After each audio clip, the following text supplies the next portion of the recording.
Hey, everybody. Brooks Running Company has been around for more than 100 years, but it's really the last 24 years where things get interesting. Once on the brink of failing to make payroll, Brooks is now considered a global leader in running shoes and apparel. The man behind that transformation is Jim Weber, who, as CEO, took the company from $60 million in sales to now more than $1.4 billion annually. Today on Pay Your Dues, Jim shares his personal and professional journey in taking on the biggest brands in sports, including working with Warren Buffett of Berkshire Hathaway. At Brooks, their motto is Run Happy, and that shines throughout today's conversation with the man behind the brand we know as Brooks, Jim Weber.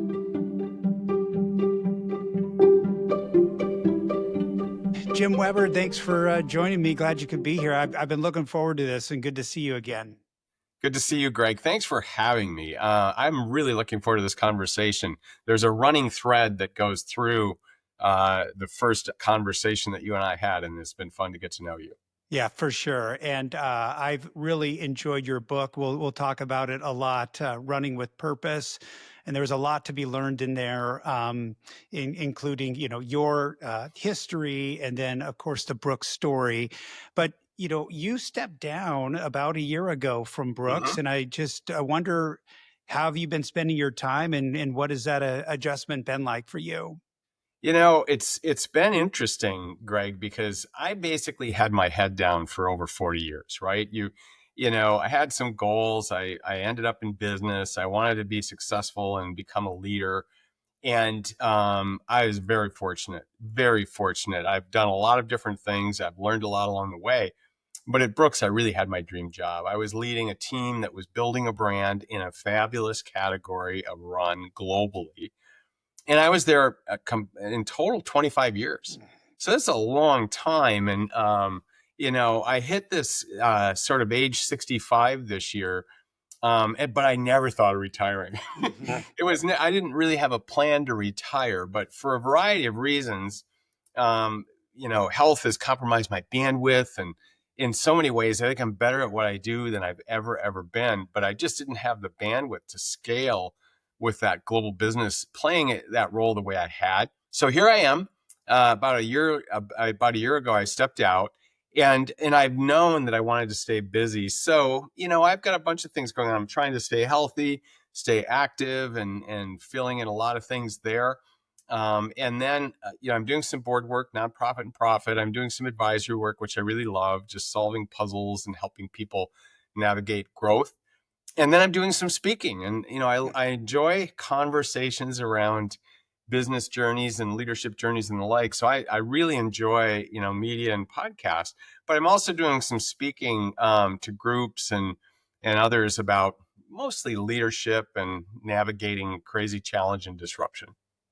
So it was your dream job, as you said, and you knew from a long time ago. I got in your book, I think in the 7th grade, you wrote a paper that said you wanted to run a company someday, and that's exactly what you ended up doing. But where did that come from? Was that just in your DNA because you grew up in Minnesota and middle class family, and there was something in you that knew you wanted to do something, which eventually turned into Brooks? Yeah, I think my family. I was 4th of 6 children in 8 years. So it was a big family. And it was, from my perspective and where I sat, it looked really chaotic. And we had a family business that was a struggle. My dad just constantly struggled with it. It was stressful.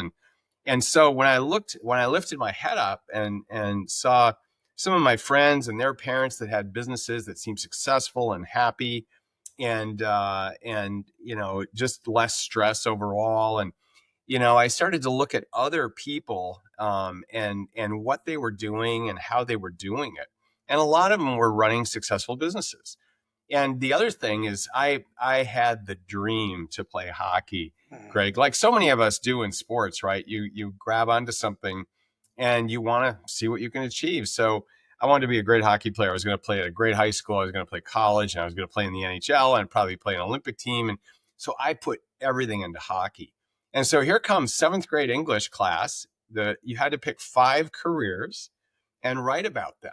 And I put a lot of ink on hockey. but the second one was being president of a company.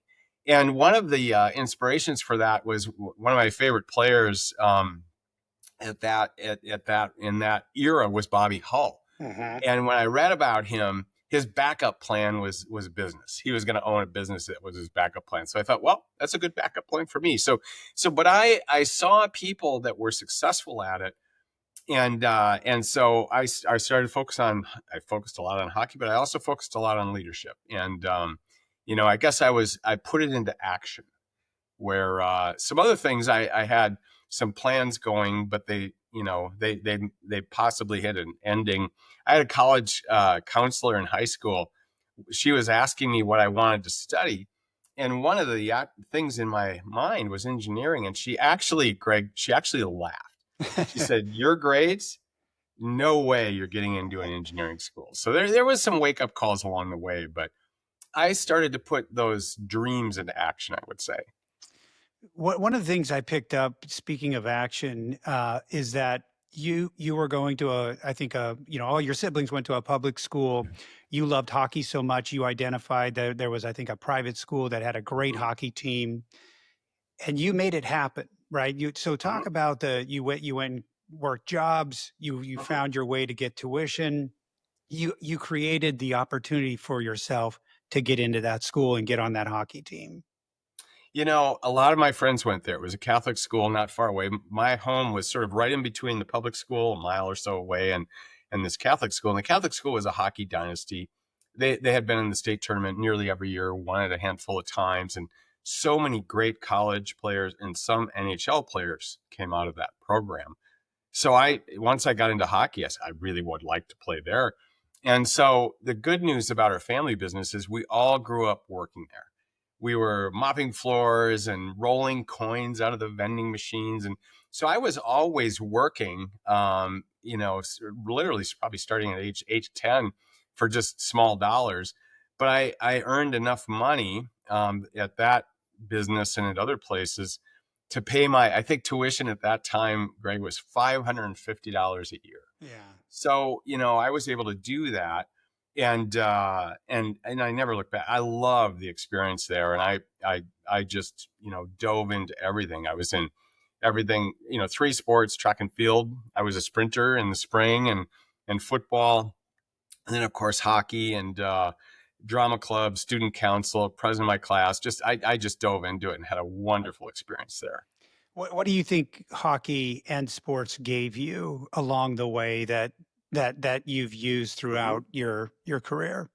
You learn so much about yourself. I put everything into it. I saw, friends and teammates that were really, really good at it and kind of what their regimens were. So I was shooting pucks in my garage, trying to perfect a snapshot, trying to perfect a shot that you could do off balance and at full speed, and obviously conditioning. I played all summer long. You played hockey all year long there in different programs. So I put everything into it. And you learn about yourself because no matter how much time I put in, I wasn't as fast as some of the other folks. My shot never was as good as a couple people that I admired so much and what they could do off balance, and just hit corners and with incredible quickness and velocity. So what's interesting about that is I still loved the team experience. Uh-huh. And I think what it taught me more than anything is I love being part of a team, and playing the role that I could on that team. And I was a scrappy wing. I was digging pucks out of the corners. I was feeding the slot. I was doing everything I could, and I worked really, really hard, and that was evident in my play too.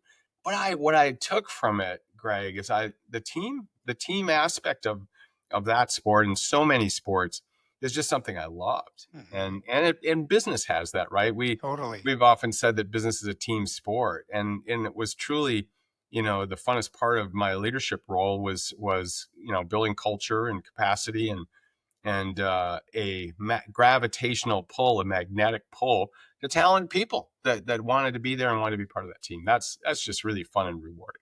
Yeah, that's evident in reading the book and understanding Brooks and the brand, which we'll talk about. Is Hmm. it's I think team. That's a great word for it because that's really the vibe that I get in understanding the brand, and just shaping where you come from, because I think that's such a big part of, paying your dues, right? And who you Mhm. are today is shaped on those experiences of years ago. You had to give up the hockey dream. You start focusing on business. You get married, and you made sacrifices along the way to make it all work in business school. And I just think Mhm. about, if you could talk about that a little bit, because these pivots we make in life really have a huge effect on us. And I understand how you had to really make it work to get into Mhm. business school and make that whole thing work, correct? Yeah, I mean, it was so my wife Mary Ellen and I dated through college, and we got married right out of college. And she she was well aware of my dreams and my aspirations, and I wanted to do an MBA. I felt like if I was ever going to be a successful, president or CEO, I just had to get the MBA. I wasn't smart enough to just walk into that role. I wanted to learn.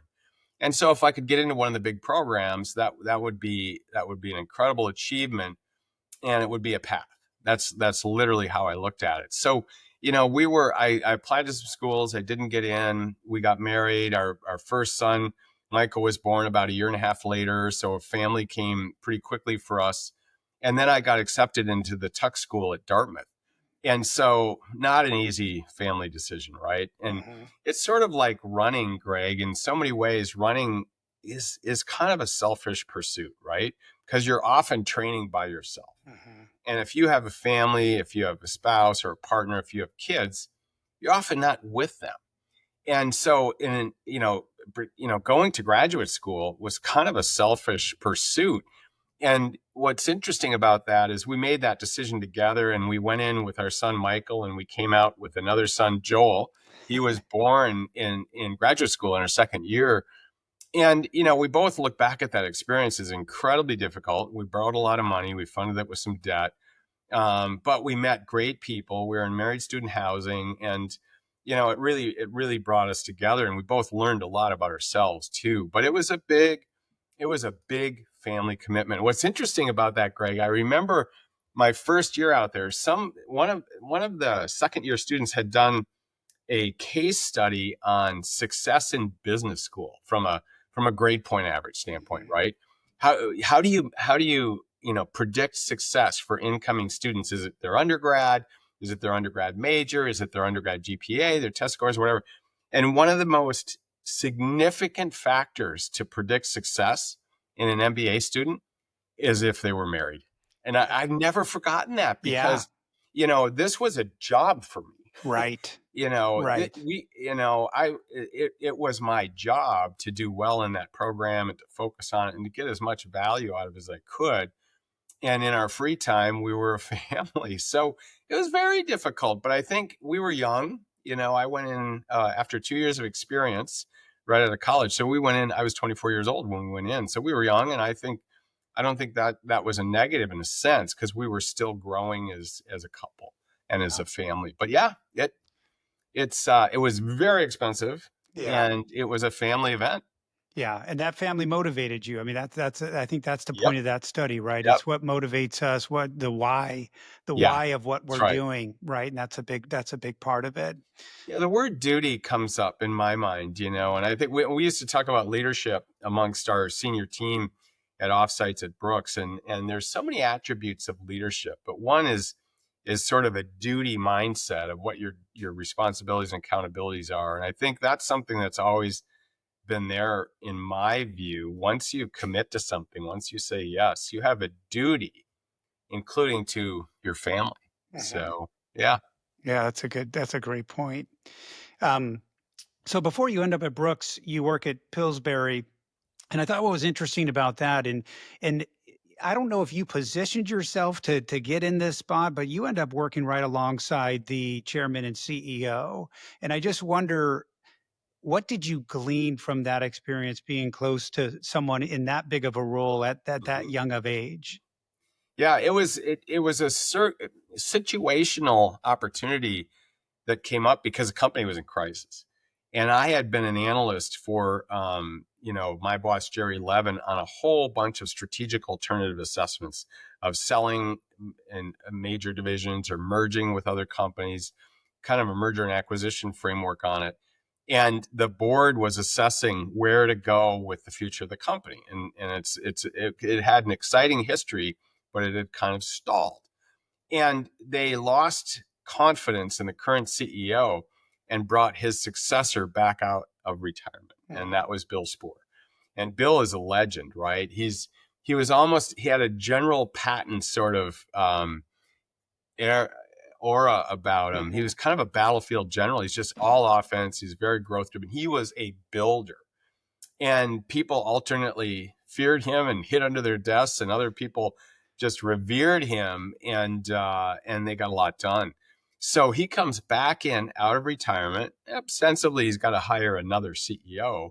He's coming in on an interim basis. But my boss, Jerry Levin, gave him, me and another person as his staff. He called us his brain trust. But they had hired Booz Allen, and they were doing a full portfolio review of their 40 businesses.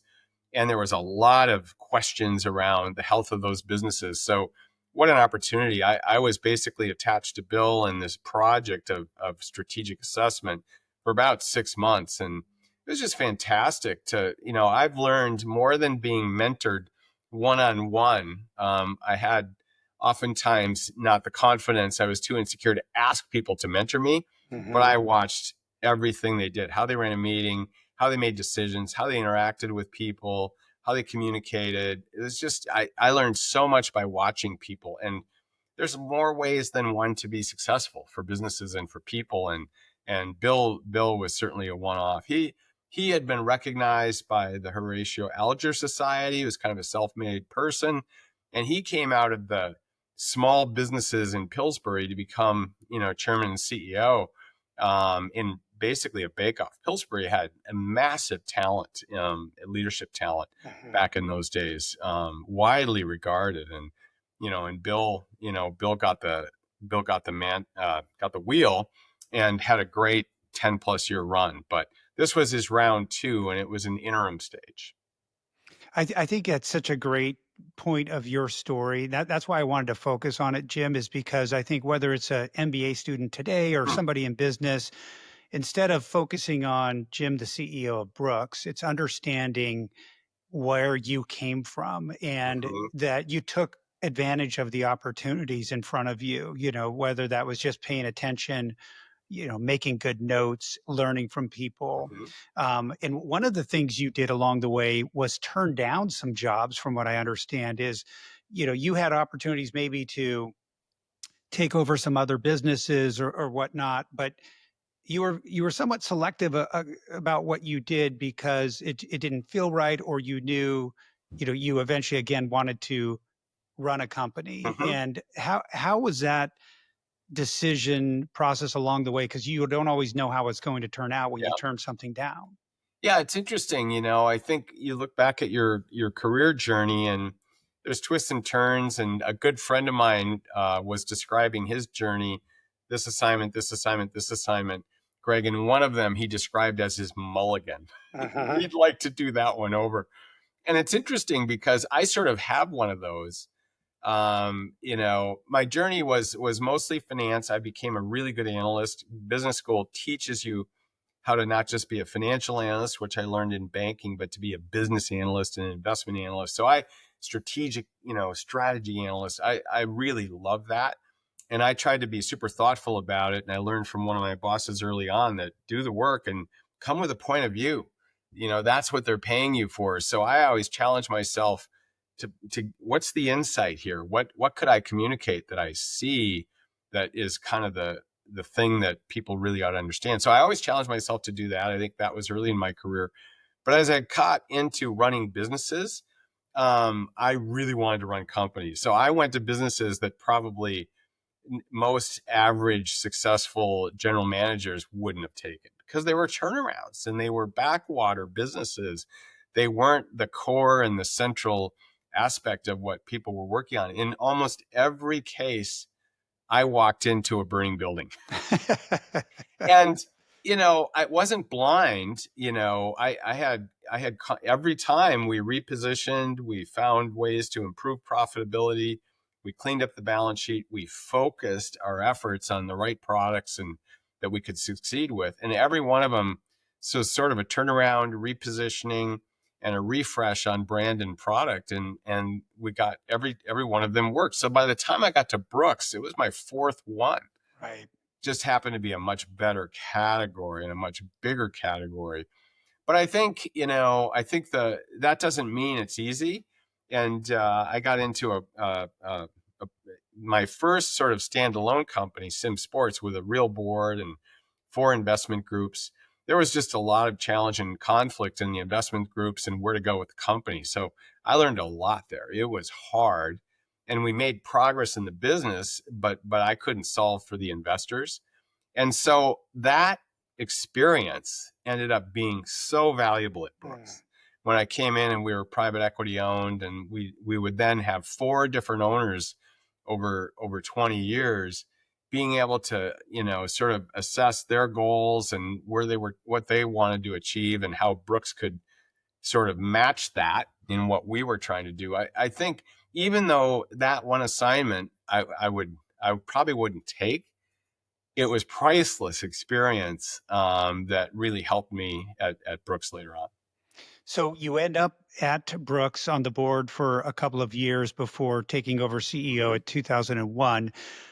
Just, I think anyone listening to this, we think of Brooks as this massive running company. And, as you and I talked before about the positive, messaging it Mhm. has and all that. Mhm. But describe the state of Brooks in 2001. From what I understand, I mean, even payroll was difficult to hit at that time. I mean, it's a much different story than it is today.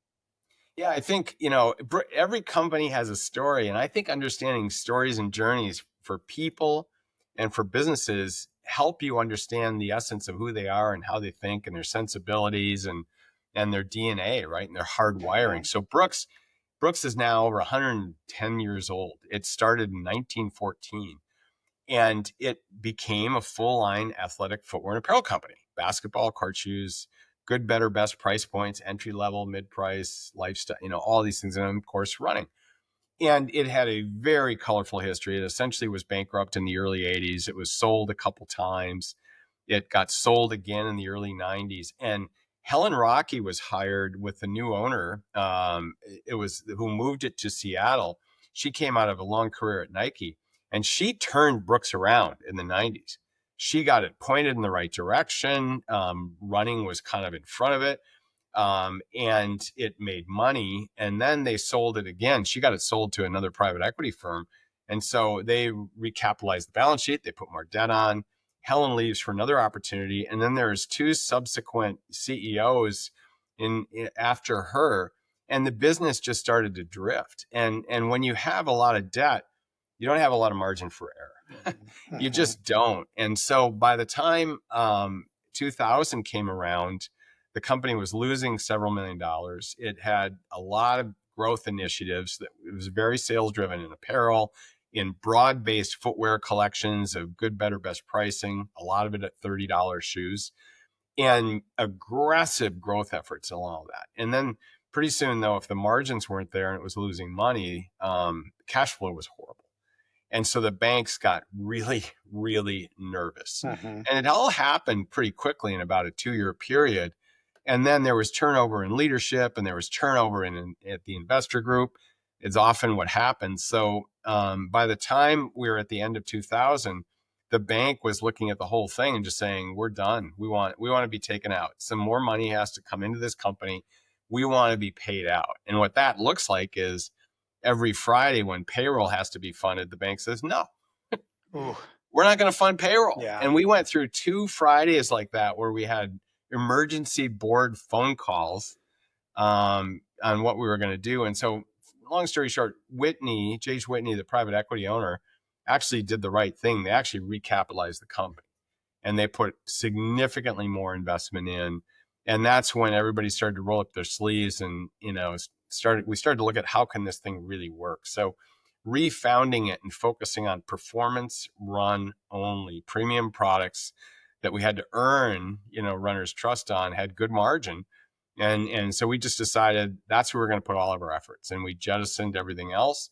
But it was driven by a crisis, a financial crisis in the company. It's not like we had a lot of choices.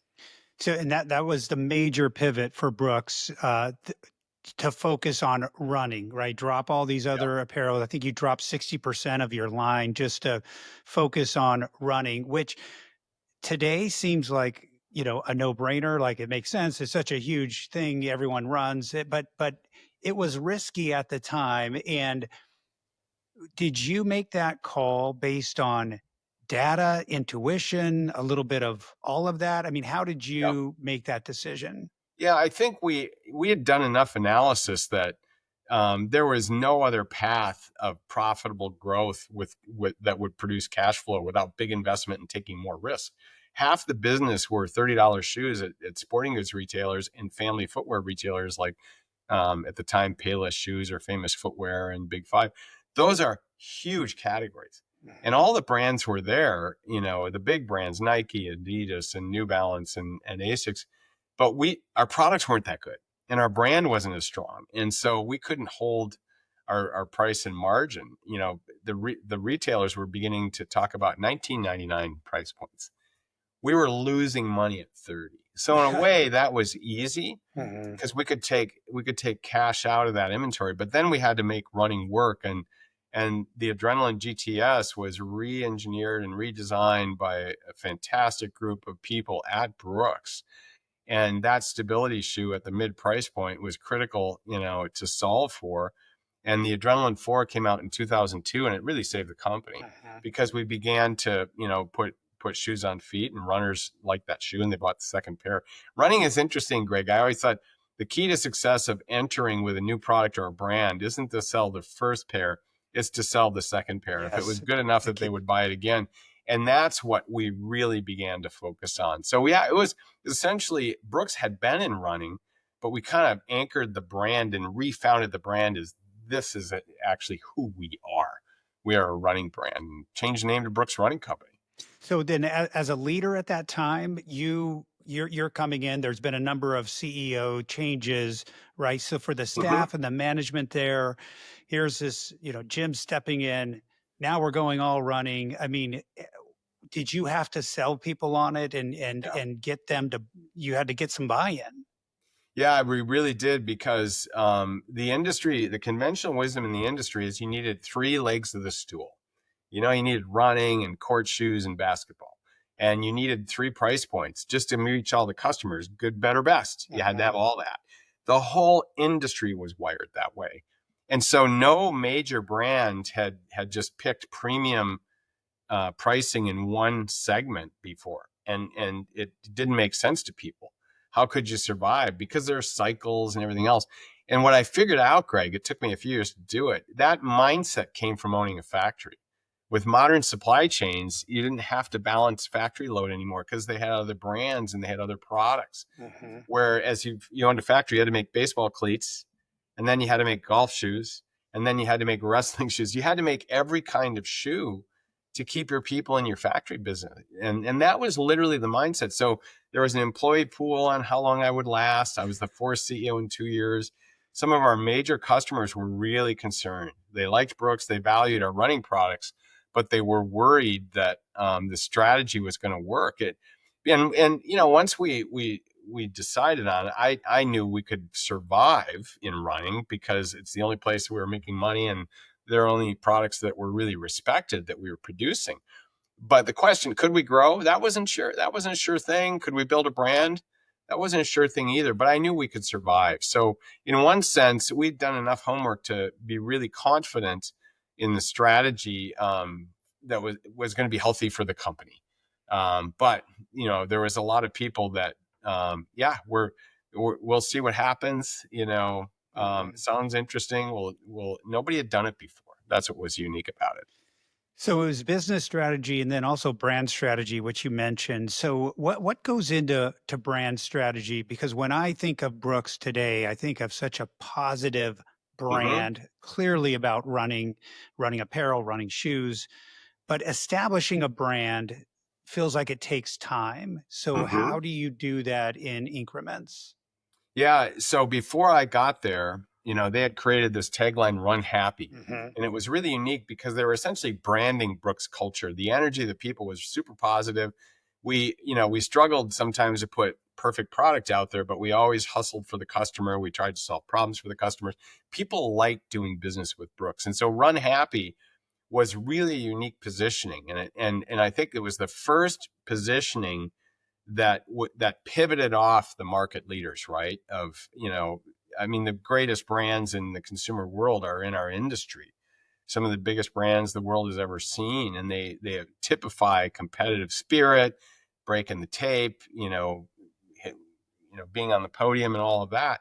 And what was interesting is the fitness phenomenon, starting with the jogging boom in the 70s and 80s, which I was in, continued to grow with women coming into sport after Title IX. So running had been growing since the early 90s. You could just see it. And it was bigger than just the sport. I've always viewed the sport as the soul of running, Mhm. but running is an investment in yourself. It's health and wellness and fitness and mental clarity, and so for millions of people, it almost transcended the sport. And that's what makes running so unique. It's what makes it so big. So Brooks was the first brand, I think, with this Run Happy positioning, is we are going to celebrate you and your run, whether it's your first run around the block or your 10th marathon. Front of the pack, back of the pack, middle, that we're going to celebrate you and your run. It's kind of a human to human brand positioning. Mhm. And I think what I saw coming in, especially with this pivot that we were making on product focus and customer focus, we're going to focus on people that were running in running gear, not just sell running shoes. We're going to sell, not just sell athletic shoes. We're going to build gear for people that ran. So we added a performance, ethic to it. We're going to challenge ourselves to make the best running gear in the world, mile after mile, mile after mile after mile, year after year after year. That those two things, this Run Happy of celebrating you and your run, and performance gear, is what we started with at Brooks. And I think that's what was unique too, because oftentimes the very best product in the industry is made for the very most prolific elite athletes in the sport. And what's Mhm. interesting about running, Greg, is that everybody needs performance. Everybody needs great product. And in fact, sometimes, runners that don't have a perfect gait, or aren't running as fast as the fastest people in the sport, actually need better product, Right. for mile after mile, and for training, right? And so the business was in trainers. Race shoes are a huge part of the business then and now, more so now than ever. But everyday trainers was the puzzle that we were trying to solve for everybody that runs. And so, that was the essence of it. And brand is interesting because without great product, you don't have a great brand. Especially, it's always been true, and I think we always viewed it that way, as so product led that you can't be a fabulous, healthy, leading, authentic, loved brand if you don't have great product. Mhm. Innovation's just key. So they go hand in hand. But I think the Run Happy positioning from the earliest days, which it was there probably 2 years before I got there, was really ahead of where the marketplace would go and the sport would go, because it's just continued to grow after the last 20 years. And I think I don't know how you bet against running and active lifestyle and hiking, trail, walking. The whole space is just people investing in their fitness. It's been growing for a long time, and I think it will continue to grow. Yeah. All Yeah, ages, yeah, right? Men, women, kids. I yeah. mean, all of it. And you see it when you go into a dedicated, running store or a Brooks store. Hmm. You have runners there that are helping you fit shoes, right? Yeah. And so you feel that difference. And I think, that's the buy-in that the buyer, the Hmm. consumer receives. As you had success, was it easy to stay focused on running because that was the plan? Or, are you turning down ideas to branch out? Or were you able to stay pretty focused on the running brand by itself? we were always measuring our success in terms of market share and market penetration on new products and customer mix and shoe counts at races. My favorite stat, Greg, there's high speed cameras that we know how many people ran in Brooks at the New York Marathon, 50,000 runners, right? We know Yes. how many in Nike. I love those stats because you have to earn that, right? You have to earn market share. There's a pair of feet attached to every pair of shoes you sell. And so it's really easy in our view to kind of measure how successful you are, with your core focus customers. And in run, that's especially so, I think, because you can get data on it. So we're constantly measuring that data. And oftentimes we'd get asked to do, why don't you do golf shoes? Why don't you do basketball? Why don't you do all this other stuff? Well, we were number 5 in running, or we're number 3 in running, or we're number 2 in running. So we're not number 1. And it goes back to sort of my own personal DNA. I'd rather be excellent and be the best at something than try to do 4 different things. And I think the focus it takes to excel and be the best is pretty incredible, especially for a niche brand. If you're a big platform brand in a category or a business, you can bring scale advantages and network effects and just all of these huge platform assets that you can bring. But when you're a niche and a challenger brand in one area, in a way it's exciting, because with focus, if you can build the best product and tell those stories well, you can win that space. And that's the game we were playing. So I think we always viewed, every time we sat down on strategy work every spring, it's like, what are our best, attributes? What are our biggest strengths? And almost without pause, every year we'd say it's our focus. It's because we wake up every day and we think about runners and creating gear head to toe that they're going to choose because it's the best. It fits them well. And then over time, if you do that, you become authentic because it's all you do, Hmm. and you become known as authentic. And ultimately, I think the litmus test for the brand, Greg, was what it feels like to, what sense of fatigue and accomplishment you have after a great run, after a great race. You've done something hard. It hasn't been easy, but it's accomplishment. And so, I always viewed our success ultimately as a brand is when people see our logo on the side of a shoe, it's going to remind them of that feeling, of that Mm. satisfaction they've had after a great run. Yeah. So and that happens over many, many times. In the early days, when our marketing spend was literally nominal, we just didn't have a lot of dollars.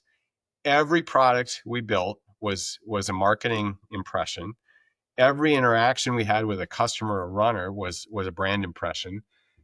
Every piece of copy around our product and our brand storytelling, every interaction we had was sort of a deposit in the brand bucket, right? And so that's the reality. Is it's especially today, brands aren't built with marketing and advertising campaigns. They're built with engagement and experiences around product, typically, or around the brand. So we knew that from the very beginning, and we even though we're not spending a lot of money, we're building brand every day. That's how we talked about it. Every day we're building our Hmm. brand. Yeah, that consistency. Along the way, you end up, the company ends up, you mentioned these different ownership groups under the umbrella of Berkshire Hathaway, and which, of course, you work directly with Warren Buffett as a result of that. But you had studied Warren for years before that. Mhm. So, what was the moment like when those two worlds merged? Because you certainly looked up to him and his business practices Mhm. before, working directly with him, Yeah. essentially. I actually went to school on Warren Buffett in the 80s because I started reading his annual reports, and the way he talked about brands and businesses and sustainable growth and sustainable success and moats around brands had to do with stickiness and repeatability. And why are these brands great? Why are they also great businesses? What creates that? And at Pillsbury, I had done a lot of analysis on our various businesses and brands. So I was just trying to figure out, because I had some tough businesses in the equipment side with water sports, Tobal Water Sports and O'Brien International. Those water skis and wakeboards never wear out, Hmm. and Right. neither really do snowboards Right. for so the equipment business is really hard. And so by the time I got to Brooks, I was looking for threads that would be a great business. And I went to school on Warren Buffett and the way he thought about it. So he was looking for these flywheels and repeatability in brands like See's Candy, and they have emotional and rational loyalty on the quality of the product. And anyway, so I'd been wired that way. And so by the time I got to Brooks, I saw the frequent runner that here's a person that buys 2.6 pairs a year. They really care about fit, feel, and ride. They really care about how their feet feel at mile 26.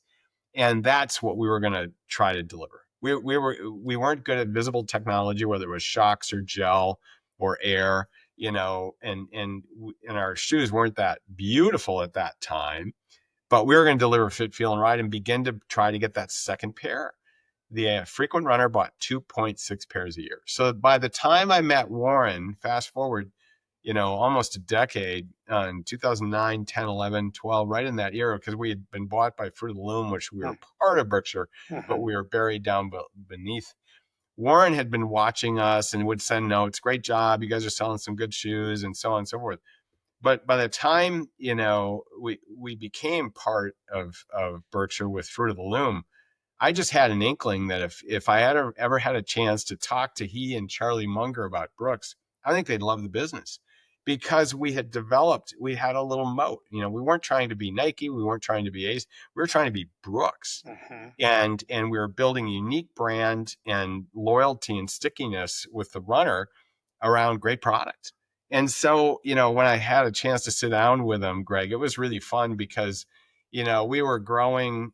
We had been growing double digit, not every year, but compound growth rate over a period of time. We had good margins, we had good profitability, and we were kind of an asset light business, just receivables and inventory. That we've never been we've never had a lot of stores and big investment outside of inventory. And so, it had a high return on capital. So double digit growth, strong profitability, high return on capital. I knew these were the businesses he liked. So the first opportunity I had to talk with him, my goal was Warren's going to fall in love with this business. Even though we're not as big, for some of the things he needed to buy at that point, I think he saw what we were building in it. And at the time we came into Fruit of the Loom, we were about a $200 million business.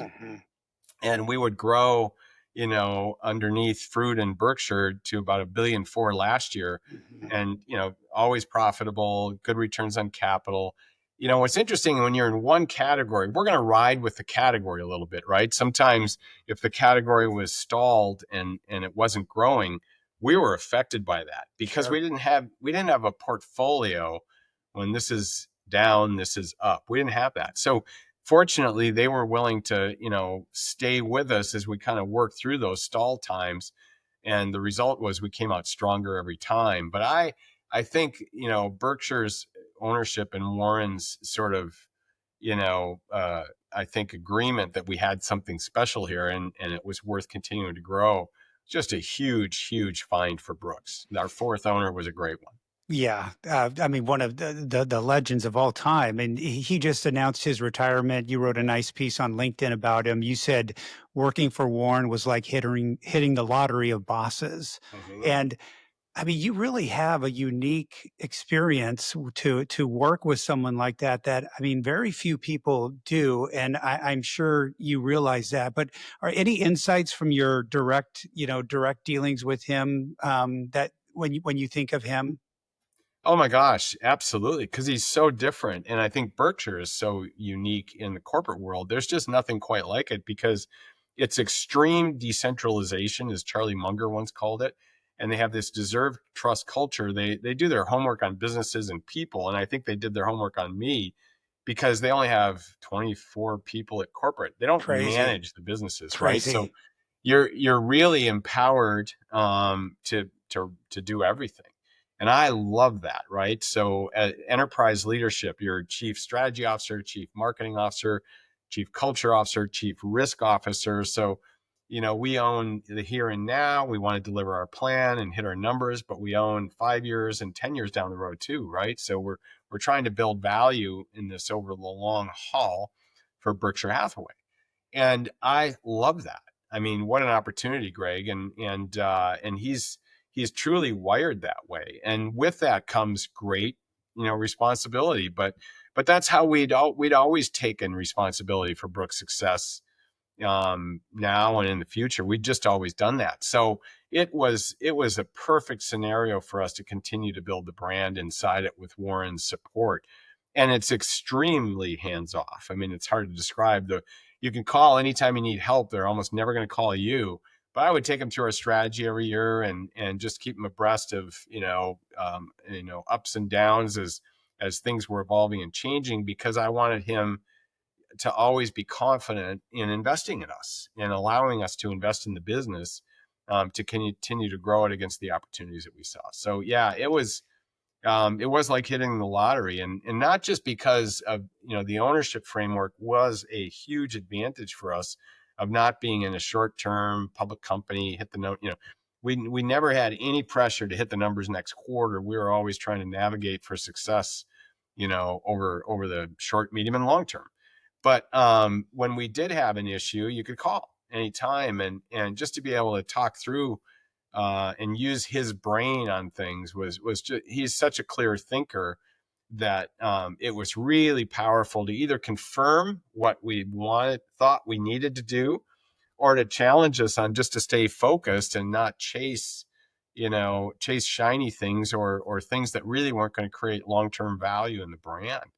And then of course high return on capital, and profitability, and there's no ambiguity that they expect you to perform. I think that's the other part of it. Mhm. The responsibility and that you feel, I think, is total, which I loved, but it's pretty unique for sure. Yeah, it just ties into the brand, the culture of the company. It just seems like that was such a great fit. And I will say, he writes the forward to your book, and in that forward, he describes you as a force. So I think you left a good impression on him too, which that's got to be good to hear. Well, I don't know how you succeed at something unless you work hard and give it your all. And that's where the focus comes in. Even as an athlete, I never felt I was good enough to get there on raw talent at anything. So I worked really hard at trying to hone the things that would create success. And I think in business, it's the same way. I just don't believe that, you make your own luck. But I think when you look at something that has sustained success over time, it's not an accident, Mhm. right? It's great people doing a lot of really great work, and as you scale, doing it as a team. So I think and then if you create that kind of success and competitive strength and capability and capacity, then something good happens and it looks like luck. Yeah. But often, and then other times it doesn't, and then you kind of work hard and kind of work through it. So, but I think that's just generally the key to success. It's not an accident in my Yeah. view. How did your role change over time? I mean, from a $200 million company to a Mhm. 1.4 billion-dollar company, as a leader and a decision maker, I would assume your role changed over time. And how did you manage that? Yeah, I think it changed a lot several times. It was very different at 60 million in those turnaround phases, getting to just north of 100, and then it began to get very different at 2 to 400.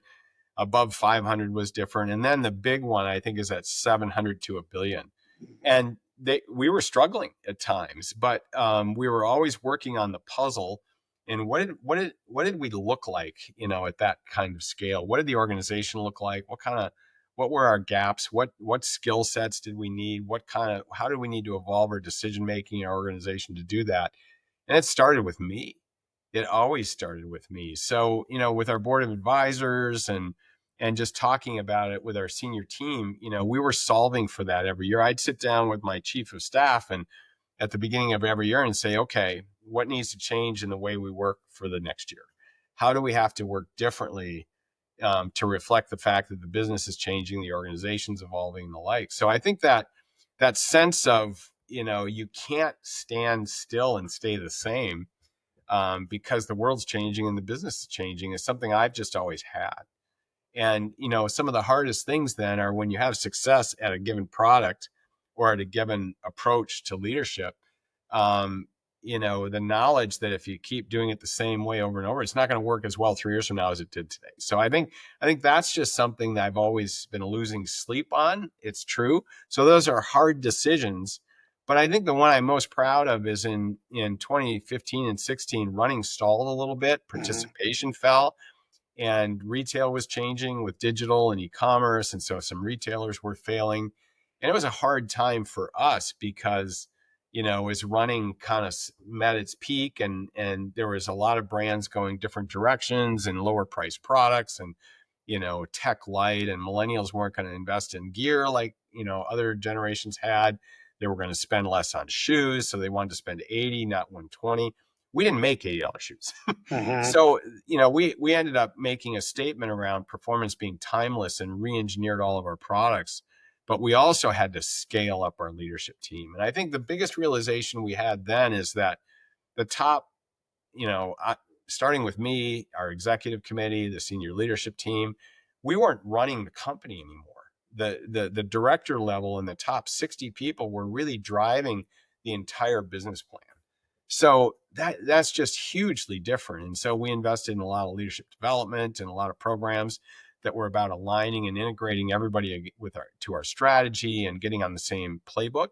So we did so much work there, which it started with me, Greg. It was a completely different way to manage and lead the team, from the way we did it. You couldn't come out and just publish a plan and say, let's go do it. And I did Right. that. And and everybody recognized that's not going to work. So we really rolled up our sleeves and we began to work this 3-year integrated playbook, high resolution playbook as a team of literally 60 people. And now that team is probably over 100. But that's how great, that's how businesses scale. And we had to figure that out. So is We that had so is help that doing it, but we learning had to figure it out. that's learning to delegate then? Was that part of what you had to learn? It's absolutely part of it. And we ended up, our team we put together a leadership training program because now, guess what? A functional manager has to lead the strategy for their function. They have to lead the business plan, um, with their teams in their function, and they have to build culture, and they have to attract and retain enough talent to execute their team and do everything they want. So we needed to help all of those leaders elevate, so they could do that. It didn't matter if I understood what should happen in quality control or finance or sales or digital marketing or sourcing. It didn't matter if I understood what should happen there. We need to get the leaders in that area to get to get to interpret this whole strategy and playbook for what they needed to do in the next 3 years. And so that's just a lot of work. And I think that's another example of, executing at scale is, we viewed it as a total team effort, and it's great people understanding how they fit into the overall. It's not just delegation. It's getting them aligned and completely integrated, and then empowered and trained and having all the tools they need to be successful at that. So I often say, in this day and age, and it's so true, Greg, manager jobs, managing people, managing a team has never been harder. Mhm. The world's moving so fast. The workplace, people expect more, and they expect great leadership, and actually they deserve great leadership, right? And being part of a well managed enterprise, they deserve that. And so these jobs have never been harder. And I think that's one of the things we recognized is we need to invest in our leaders and managers, and we put a lot of investment there. So part of that sounds like you're avoiding what Charlie Munger calls the ABCs of business, right? And I think you've talked about that, is which are arrogance, bureaucracy, and complacency. And Yeah. with a growing company, that can be the story, right? A company, quadruples in size, and then Yeah. it's arrogant or it's Yeah. complacent. Yeah. And how did you navigate that? Or that's partially what you're talking about, is reinventing yourself and navigating those waters. It's really true. You work so hard to be successful and to be a leader and to be known as an authentic brand. And then you attract fantastic people to your company who don't know the journey that got you there. So Mhm. for me, that's okay. And humble is an interesting word. So, people want to be part of something that's confident and knows who it is and all that. Humble is an interesting word, but I've always believed in you've got to be humble around the customer. You've got to wake up every day. And if you assume you have to earn the customer today, you're going to be fine. But the moment you assume that you kind of have them because you're a great brand, that's the arrogance piece, right? Right. That's the arrogance piece that you're kind of on autopilot and you've got a great brand, you got great products, and so sort of as an organization, the customer doesn't remain an obsession for you. That's when I lose sleep. And I think that the key to a brand success is customer affinity. And so I think that's where, arrogance is so dangerous. If you're literally taking your customer for granted Mhm. and not, you know, obsessing about the product and quality and earning that customer every day. And you see it across the business world all the time. Yes. And if you're not obsessed and if you're not hustling to improve, to innovate, et cetera, Greg, somebody else is, right? And what's so cool about the running category makes it hard, but it's pretty cool. It's not a winner take all category. No one brand is ever going to own running. When people have said new strategy, we're coming in, we're product market, we're going to own running, we're going to own specialty running retail. It always made me laugh Mhm. because it's just the way the market sets up. You can't really own it. So I think, yeah, arrogance, bureaucracy, and complacency. I think bureaucracy. I think we kind of know what that looks like, and when you actually get slower because you're more about process than outcomes or customers. And then with complacency, that's sort of obvious too. But arrogance is interesting because you want to be confident, right? Right. You have to tell your stories. You want to build the best product in the world. You want to be the runner's favorite brand head to toe. But I think the key is you never, ever, ever take it for granted. Yeah, and that could be an inward attitude within a Yeah. company versus an outward Yep. brand, right? I Yep. mean, it's Yep. more about the inside, I think. Well, clearly, I mean, you're so passionate about this, Jim, and you've described this job as I think, the greatest job in the world. And for those that don't know your story, you had a real serious cancer scare a few years ago that led to some of the decisions you Uh-huh. made. But I'd just like to understand, first of all, how you're doing now, and how that really rocked your world. Yeah. So, like so many people we know in our families and our friend groups, the cancer club is big. And I was probably like most that you don't expect to ever join that club. Mhm. But out of nowhere, I had lots of sort of digestive pain and that came out of nowhere. I didn't know what it was, of an ulcer or whatever, but it was also sapping my energy. I ran the Husky, I think, Dog Dash 10K in October. I want to say it's 2017. It was the worst race I'd ever had. I actually had to walk the hill. My energy was gone. And so I'm test. Finally did a scope. I had a tumor in my esophagus, Mhm. esophageal cancer. They have a plan for that, which is great. You do radiation and chemo, and then you do the big surgery where they essentially take the tumor out and you get a new digestive system. And unfortunately, I had complications in that one, Greg, because in that first surgery, you have two phrenic nerves that drive your left and right diaphragm coming out of your spine. And the phrenic nerve to my left diaphragm was severed in the first surgery. Mhm. So I kind of have one lung in the sense that only my right diaphragm is firing. I'm about 60% VO2 for my age. I've never was great at having a high VO2 for distance running, but that obviously, it took away running from me because I can't sustain a running heart rate.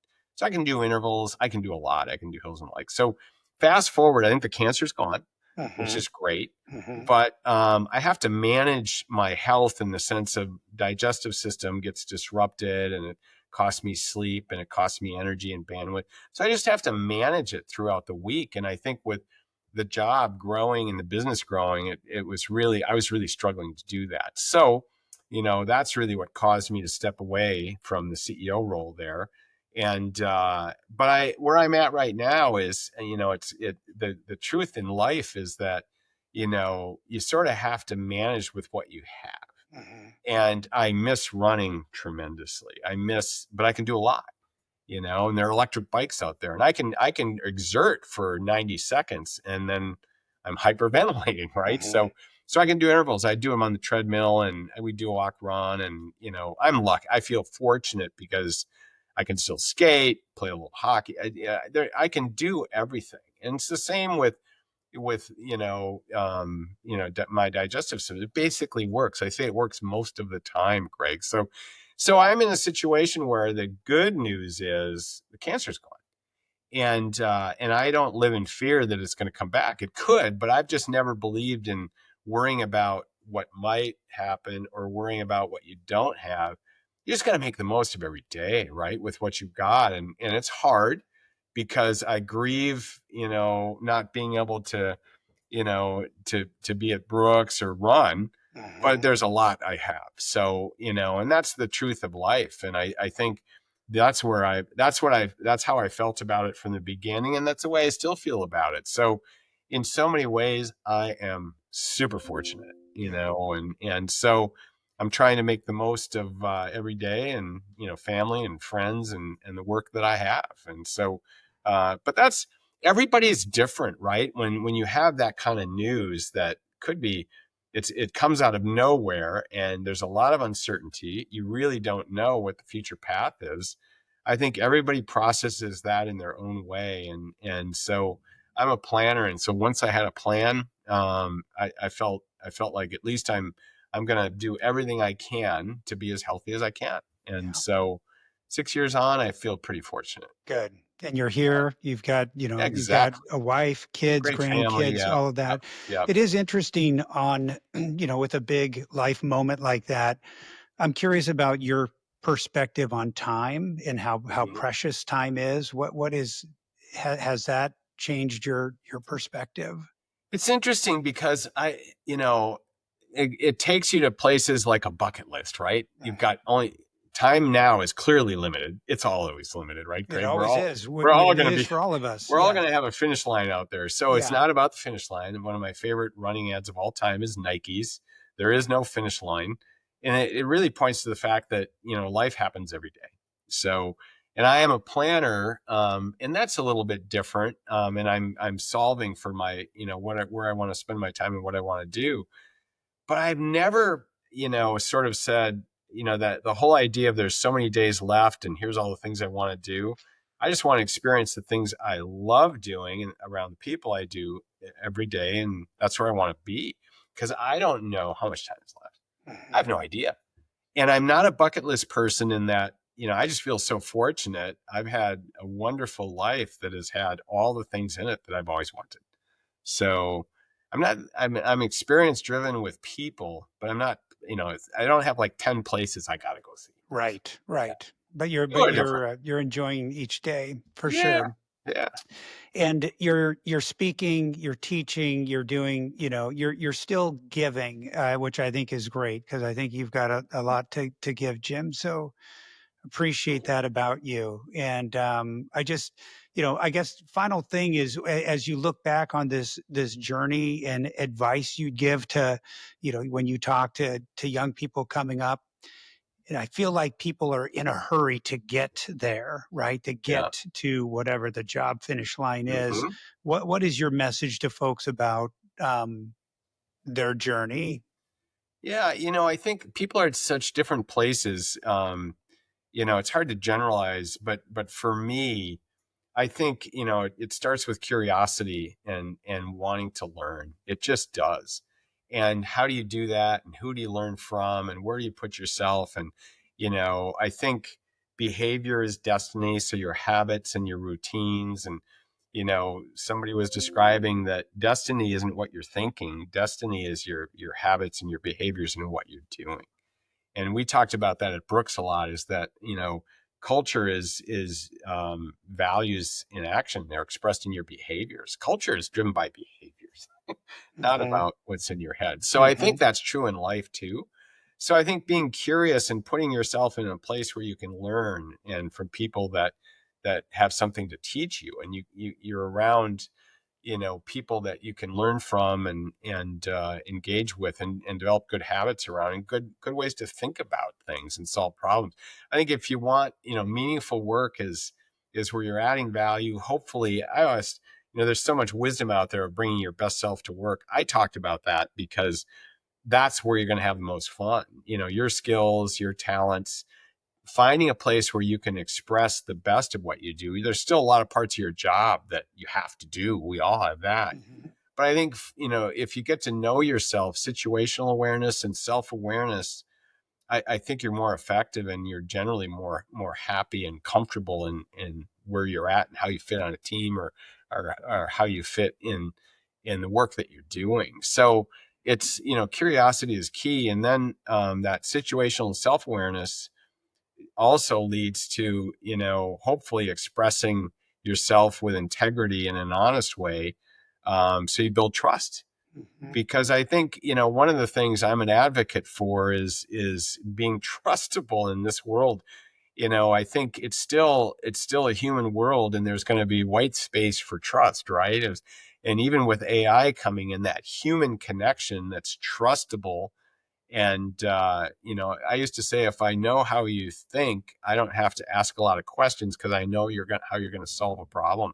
So I think becoming trustable as a leader, as a teammate, and taking an active, approach to how you express yourself, not only in the work that you're doing and what you're creating or impacting, but in how you do it, right? And that's how I think so much of leadership, the how really matters. And so, those are some of the themes I talk about, and people are at different stages on their journey. But I think in leadership, being trustable is super important over time, and you get the benefit of the doubt in tough situations, if you are.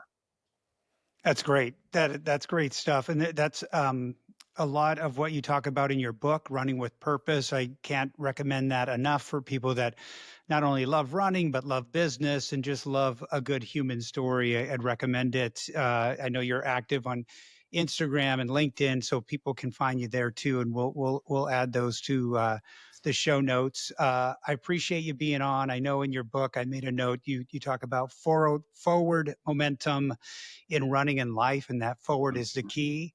Yeah. I wish you to keep moving forward and all that for all of us. So appreciate your good words today, Jim. Thanks for being here. Thanks for having me, Greg. It's a fun conversation. Take You care. bet.